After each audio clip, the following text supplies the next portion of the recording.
Welcome to USA Global TV and Radio, where our mission is to provide education, entertainment, hope, and inspiration. USA Global TV and Radio connects you with experts and audiences all around the world every single day to help you succeed in business and to live a richer life.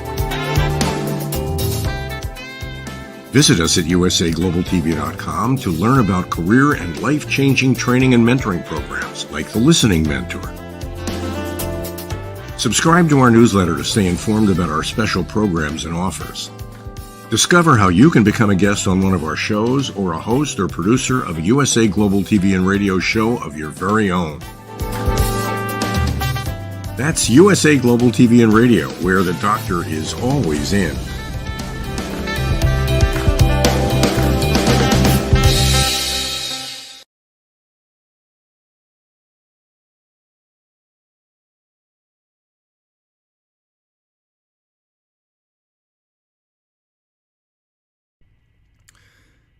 Hey, it's Robert J. Moore, Next Level. Robert J. Moore, a seasoned professional, has been prominently featured in Forbes and Disrupt magazines and others that I don't see on here, but I'm just going to read what he tells me. He is an internationally awarded bestseller and the founder of Next Level Coaching.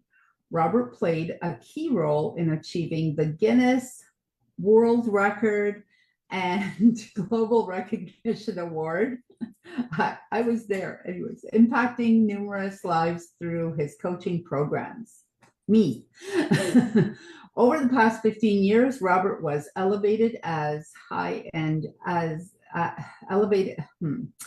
has elevated his high-end mastermind programs to global recognition, becoming a sought-after teacher for individuals ranging from beginners to experts or medium to super experts. I'm his favorite student. I don't care what anybody says. He imparts the precise techniques and strategies he employs in his daily business operations.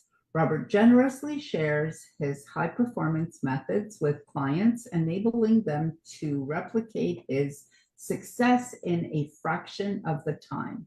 That's true. He is pretty quick. He firmly believes that every business deserves success in its respective field. Magazines, worldwide, national TV programs, and radio shows have conducted interviews with Robert.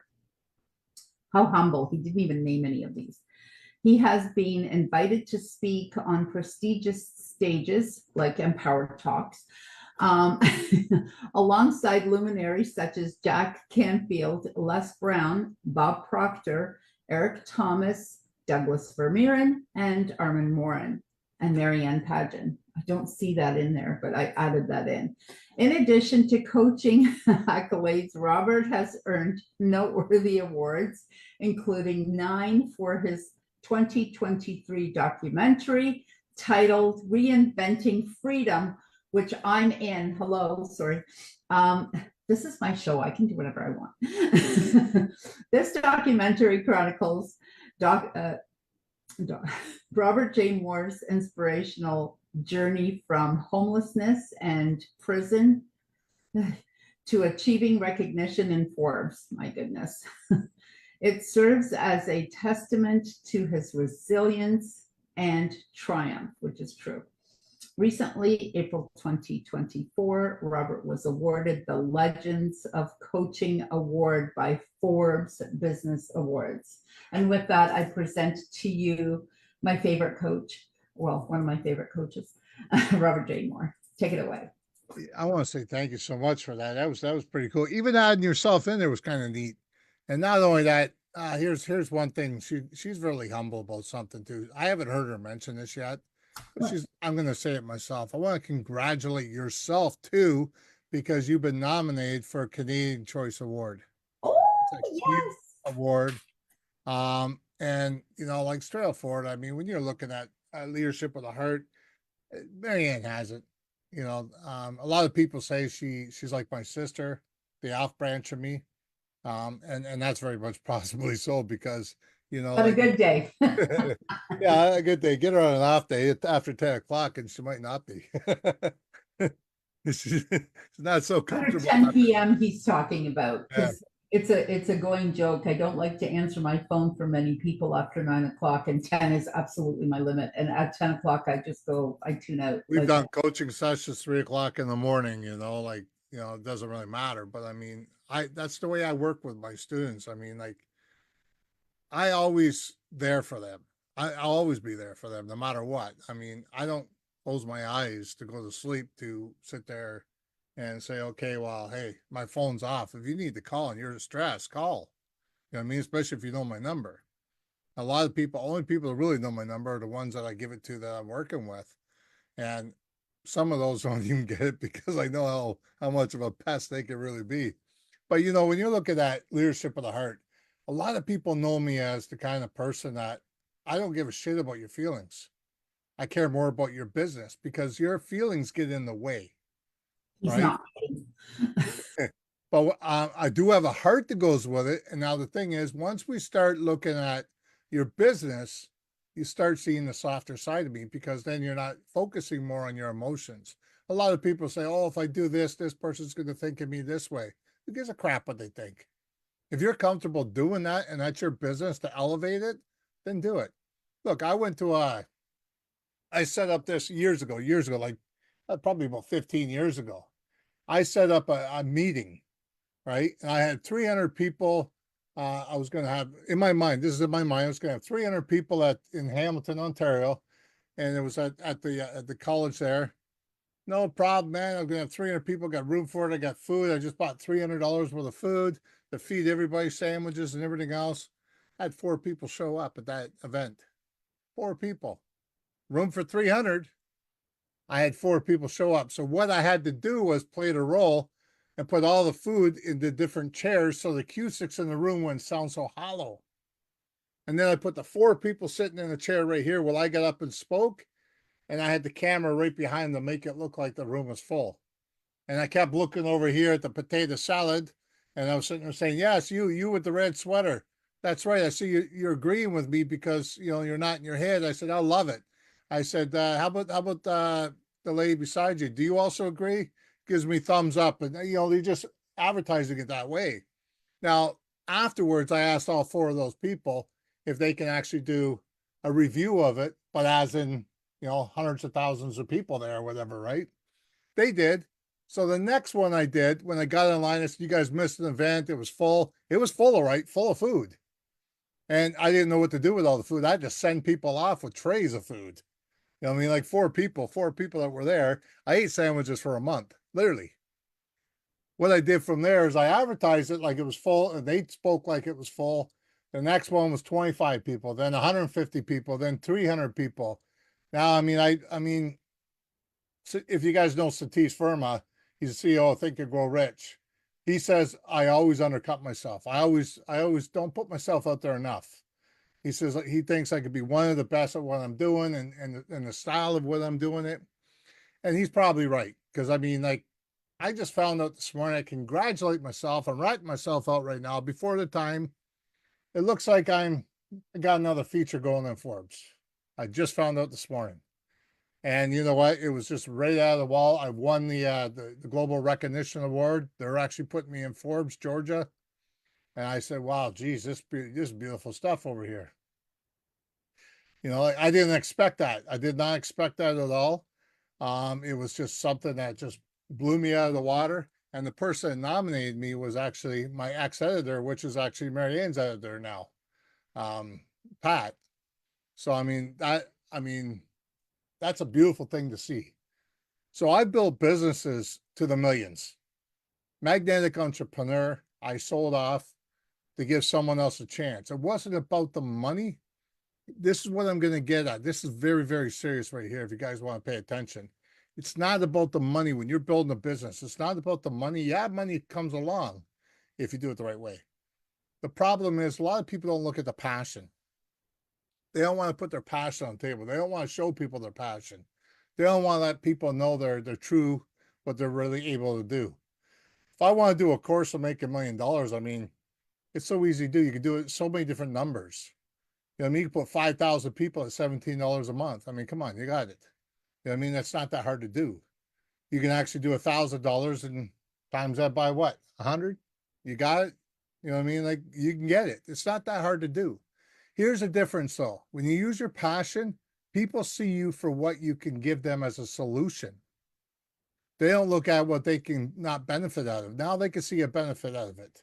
When you're putting a solution out there, like Marianne did, right? With you guys here today, she obviously got you guys here. She gave you a solution. It's a platform to get the word out, right? And then share the word and then share the stage with other people, which is amazing.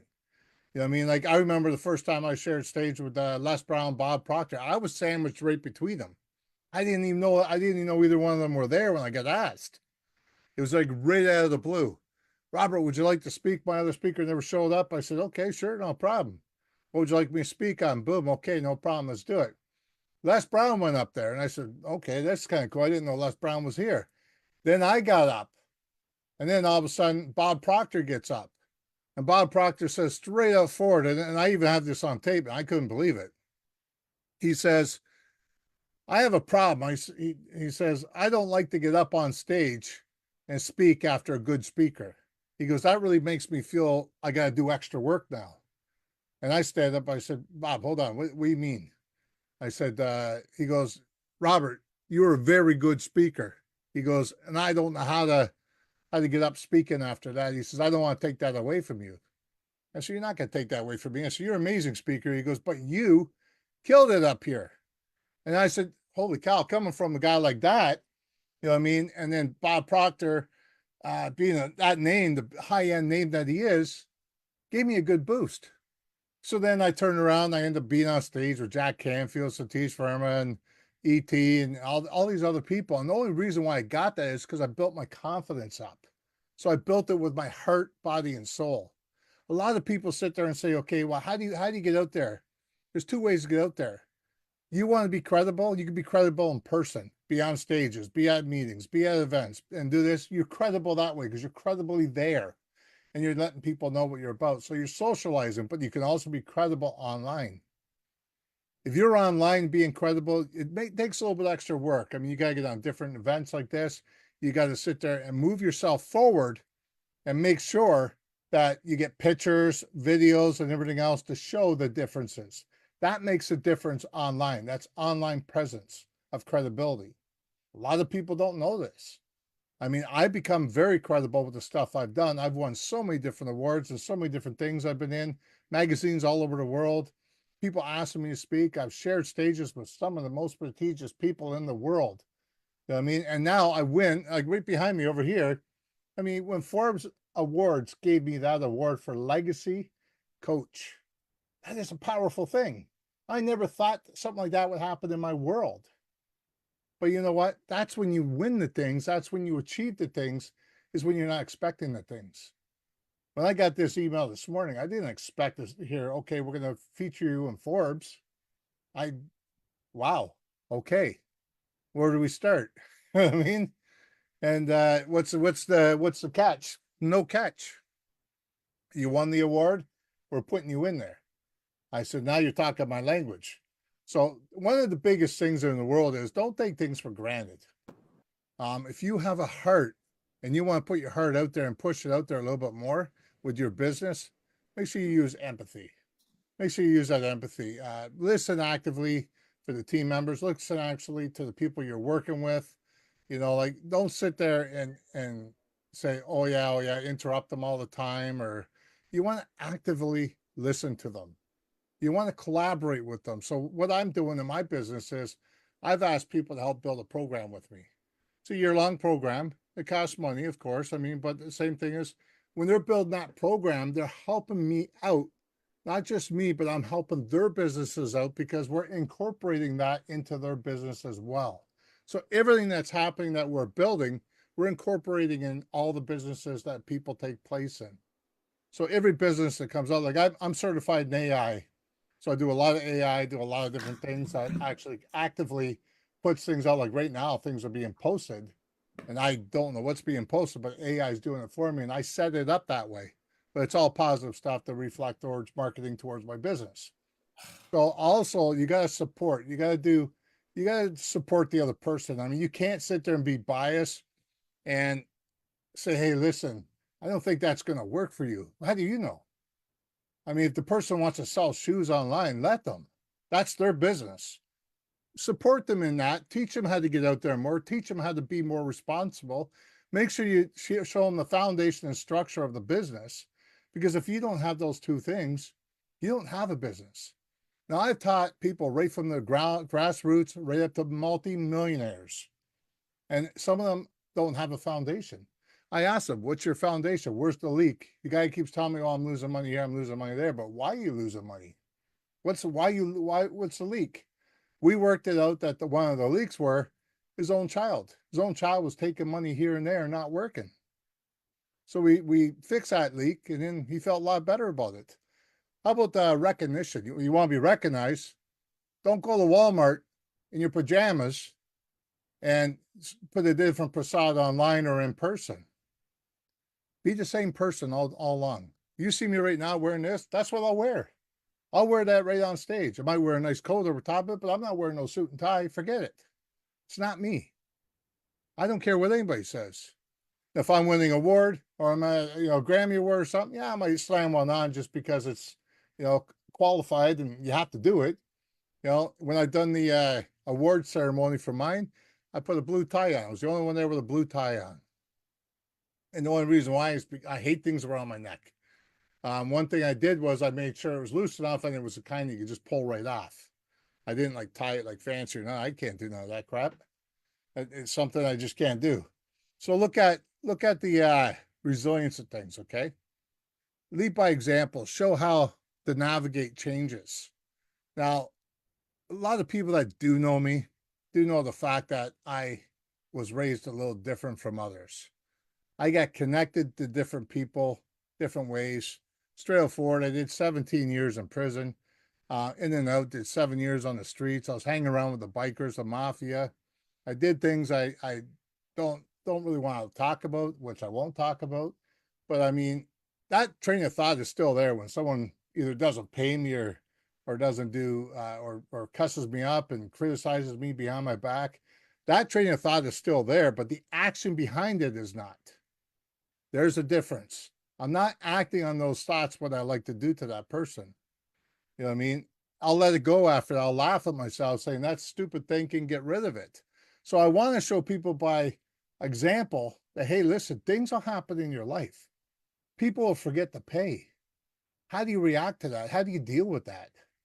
You know what I mean? Like, you can't just sit there and say, well, I'm going to go wring your neck if you don't do this, or threaten them, or, you know what? It happens. And a lot of times, hey, listen, check this out. Another guy I gave $1,000 to, gave $1,000, not cash, but business-wise, products and everything else, $1,000. Okay, he kept promising me, oh, I'll pay you $200 here, I'll pay you $200 there. I said, okay, well, when you get it, we chose together to do it this way, so let's work it out this way. He never came back because he didn't know how to face me because he owed me $1,000. Well, sometimes getting rid of a person for $1,000 is sometimes the best thing. You think about it, it could have cost me a lot more down the road, right? Now, I've seen $200 here to my brothers. My brothers wouldn't talk to me over $200, right? Now, I wish my brothers were here to tell the story, but I lost all three of them due to overdose. So 3 brothers of mine actually physically died on overdose. Different years, but I mean, when you're looking at the situation, you're looking at, what's the importance? What are you trying to teach? Who are you trying to reach? Know your audience, right? This goes way beyond the strategy and the results, way beyond that. When I sit there and work with people, because of the fact of my education, you don't see my education up on the wall. You see my achievements here. My education, I didn't do to impress anybody. I could be called doctor right now. I'm not using that as an example, right? I'll tell you why. I used my education to build me to who I am because I couldn't figure out who I was. I was a gangster. I was, in a bad world I was in. And when I became clean and sober 19 years ago, it's like, I didn't know this life right here, right now existed. So I went to school. and I had to dry out first, and I had to go to school. So I got my social service worker diploma. I got my Dixon's degree. I got my BA in psychology. I got my master's in counseling psychology. I got my harm reduction, mental health crisis, and 2 honorary doctorate degrees. The reason why you don't see them on the wall is because I utilize those skills, and all the things I actually did, my thesis or my assignments and that, were all based on things I was troubled with. Anger management was my thesis because that was the most thing I had to deal with. I had to deal with anger every day. I was so angry at the world, I'd fight everybody because I was so angry at me. It wasn't even the world, it was me. So when I learned that it was interior, the problem was in me and not anybody else, that's when things changed. I started moving that forward. Plus, I did the California 4-step. Those who don't know, that's featured off of it's like AA and NA and all the things. So I did all the different steps I had to do. And when I reached the 5th step, taking a moral inventory of yourself and actually telling someone else about the whole concept of what I went through in my life, what was keeping me drinking and drugging, the guy looked at me when I was done it and laughed. Now, I mean, to me, that was holding me down, making me run back and forth and having some booze or drugs, and I couldn't deal with my emotions. And he laughed at me. I'm like, what the hell are you laughing at? I'm going to knock this guy out. You know what I mean? He's laughing at me. And this guy was an ex-biker. He wasn't one to mess around with. He would have fought me in a second. But he told me something while laughing that actually made me think. He says, you're telling me this stuff held you down. And he goes, but there's people out there that have been through worse and that made it. He says, why is this keeping you down? And it made me think, okay, if people are going through this worse and they made it, that gives me hope. So we went out to the fireplace. We burnt all that paperwork, and he gave me 5 minutes alone to just think and feel less embarrassed about what I was going through. And I was actually really embarrassed because some of the things I had to talk about weren't things you tell someone unless they were a biker. You know what I mean? Like, you don't sit there and talk about you kicked indoors and did things like that. I mean, can't tell that to a police officer, that's for sure. You know what I mean? So it was a rough go. It was a rough go at first, but like I said, that education I utilized to figure out where my behavior was, to help my behavior to become what it is today. Today, when I'm working with people, I could tell them by the physiology of their facial expressions, their body language, their tone of voice, the way they write things. I could tell what they're troubled with or how they're dealing with things. And I could sit there and walk them through the different ways. I don't want to take their vision away from them. I want to keep them on track. But what sometimes we have to do is pull them away from that, let them digest things, and then bring them back to the situation. Because I'll tell you right now, business is not easy. It's stressful. You got politics in business on yourself. Now, I'm not talking politics as in the government or anything else. It's just politics itself in your own business. Everybody has it. And you want to be aware of falling into the trap that you can get yourself into. Some people just worry too much about what other people are saying. I don't really care what other people are saying. I'll be honest with you, because you know what? It's not I don't live their life. Sometimes you're going to see people do that because they're jealous of you. I've seen people come to my events, no word of a lie. They came to my events, took my own paperwork, made it into their paperwork, opened their own business. The exact same thing I was doing. That's okay. That means I'm on the right track. If you don't have haters, you're not doing the job right. You're not doing your job right, because you have to have haters down the line. And I don't mean try and make people hate you either. Just do your passion. Keep with your passion. Keep moving forward. You know what I mean? No matter what struggles you have, it's sweeter on the other side once you get through that passion, right? Once you get through the heartaches and the aches and pains, you're going to be more recognized. You're going to have more people supporting you. Don't hang with the people that are down at the block playing dice. Don't hang with the people that are kicking indoors. Don't hang with the people doing the Nintendo 64 or whatever the hell it is now. Don't hang with those people, because that's who you're going to become. You tell me 5 of your friends, I'll tell you exactly where you're going to end up. Right? If you're hanging around with the people that are making it, hanging around with the millionaires, hanging around with the mindset people, you're going to make it. You're going to make it. It might take some time to sink in. It may not take time, maybe just kicking right away. But you need to remember one thing. This is your life you're playing with, not somebody else's. And another thing I've noticed in psychology and the things I've done in the past, no matter what you do, you affect 40 people every day. 40 people. You may not know it, but 40 people you affect.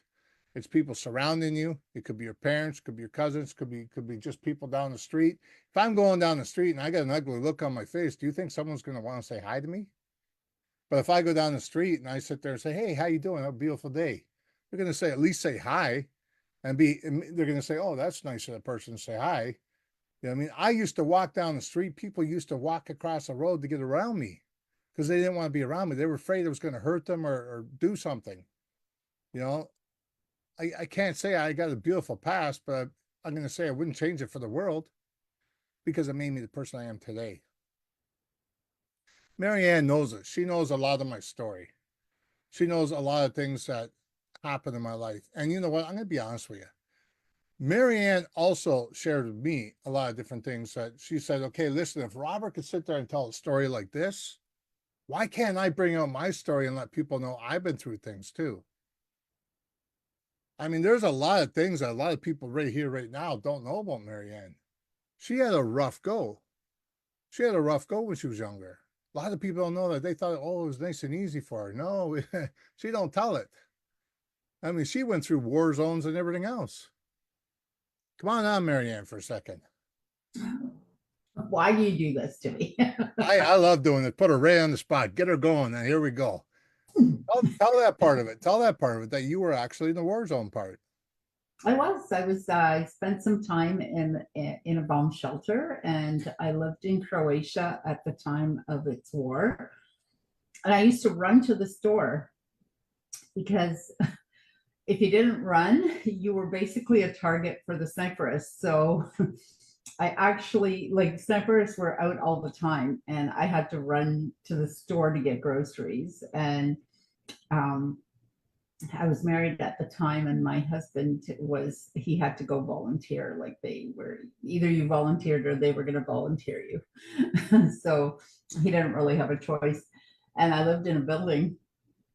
And so they took, a certain age, like the middle age. And then when they ran out of people, they started taking 18-year-olds and 17-year-olds and 16-year-olds and some older people, but not past, let's say 60, I guess. I don't know, or 50. I'm not really sure what the age was.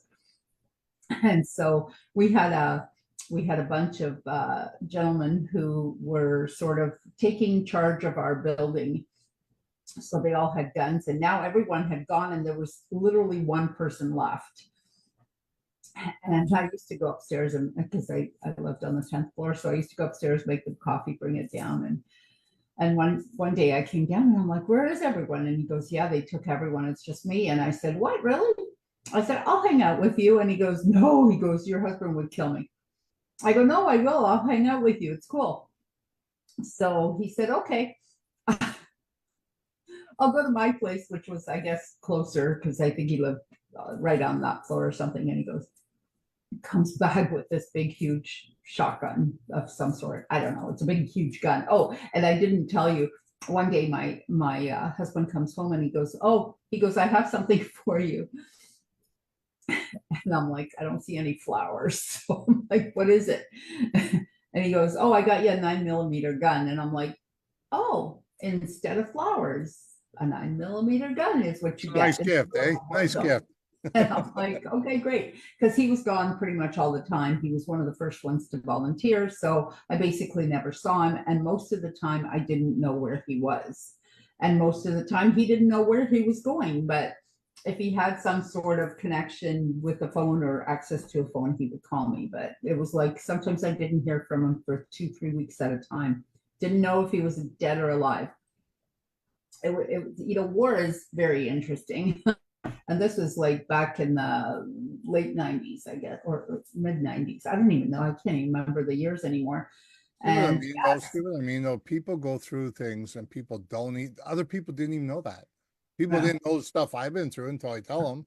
People don't know that, like when you were sitting there on that couch and we were filming, you said, well, I know I could speak now. Mhm. I mean, you Yeah. didn't think it mattered to anybody. I didn't think anybody really cared about hearing that because really at the time it's like whatever, and then we basically had to escape out of Croatia. Well, not we, me.